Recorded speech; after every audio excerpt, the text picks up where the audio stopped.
Now, in 2015, a number of police forces were shamed by the then Home Secretary Theresa May because they had 0 black officers.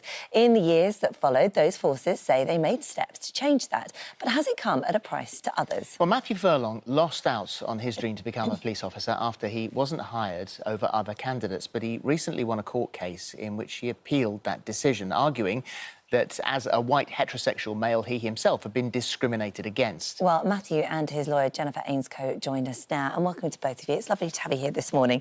So, Matthew, you're 25, live in Cheshire. Your dad had been a serving detective inspector at Cheshire Police, and for you, as a little boy, watching your dad in that role, this was the dream. This is what you wanted to do.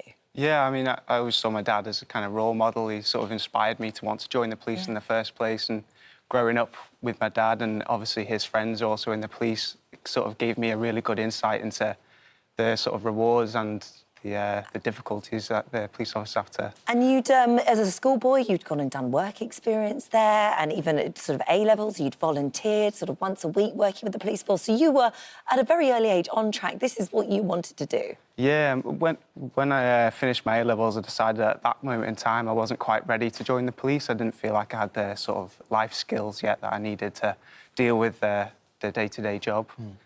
So that's the reason that I went to university after I finished my A-levels as well. But yeah, like I say, I volunteered, give up an afternoon every week to go volunteer at a local police station. When you finally applied, there's a 3-step process to apply, isn't there? That's right. What are those 3 steps?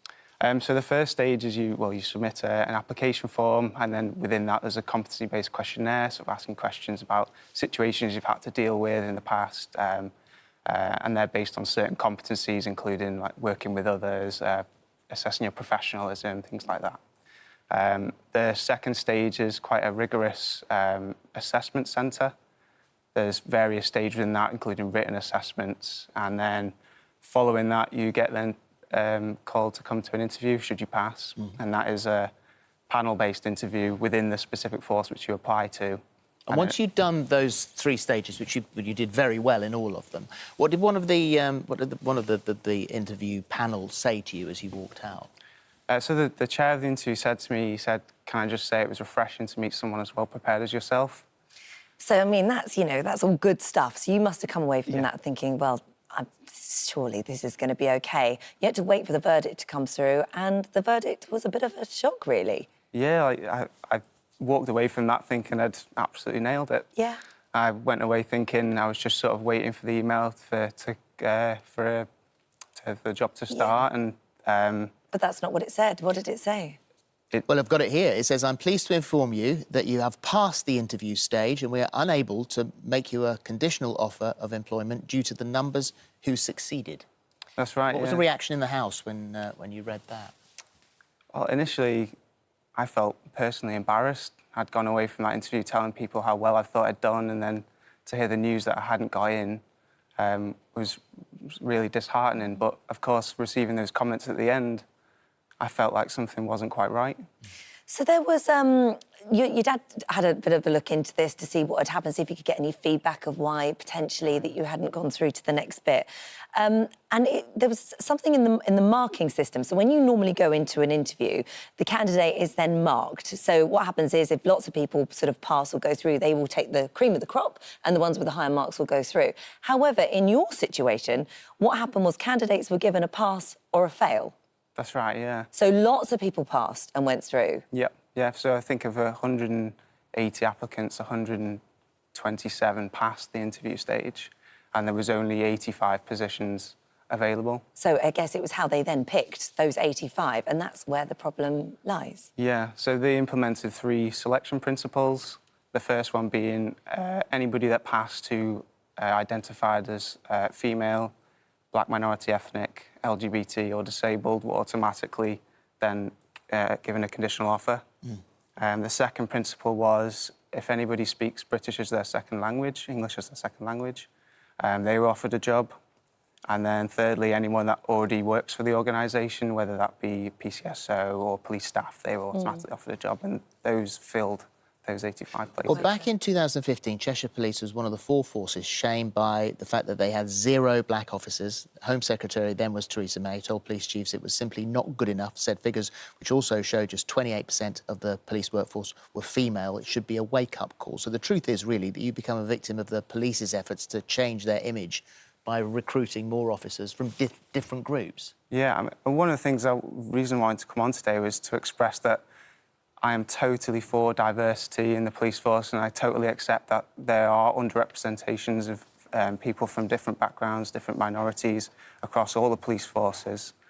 In this instance, the selection principles that they used in the final interview stage were just a step too far. And so as far as this positive action, which is that's what the court ruled that the police had used. What is positive action?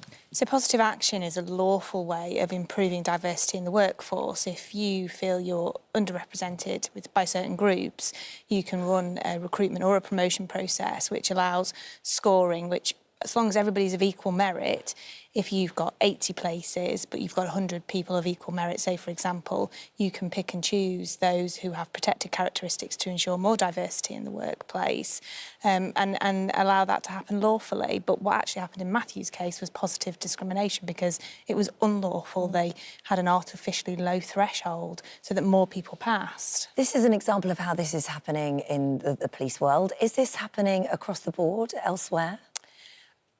Not that we're aware of. We're a claimant law firm, so people come to us who have had problems at work or being recruited, and it's certainly the first case we've had. I'll come across our desk, certainly in my case, in 20 years of doing this, and whether it's just not being reported or people are just unaware. Had Matthew... Is it illegal? Positive discrimination is illegal. Positive action is lawful, and it's there for a reason, to address the diversity issues, but it has to be done properly. So what happens now? Because the thing is, you've had this court case now with the police. This is a career that you wanted. Are you going to be able to ever go into that career again? What do you do? I mean, that's a question I'm sort of debating in my own head. I'm really not sure if it's a career I still want to pursue. Obviously, this has kind of shattered my illusions as to the sort of legitimacy of the recruitment process that the police force, in particular Cheshire in this instance, have used. But one thing that I would like to say is that I really hope that people listening to this story it doesn't impact their confidence in the police force, because I don't feel like this instance that's happened to me is reflective of the organisation as a whole. I think it's a select few that have put these measures in place. But also, because of you winning this case, presumably changes will be made to make sure this doesn't happen again, you'd have thought. I'd like to think so, yeah. And that's one of the reasons that I brought the claim forward, is that I wanted to make sure that this kind of thing doesn't happen again. And in my instance, it was, for want of a better word, I was just the one who was lucky enough to find out about it, because there was a number of other candidates who were in the exact same position as me. I wasn't the only one that was a victim of this. OK. Well, thank you both very much indeed. Thank you. Cheshire Police say we've been notified of the outcome of the tribunal and will review the findings over the coming days. Thank you both. Thank you both. Thank you very much.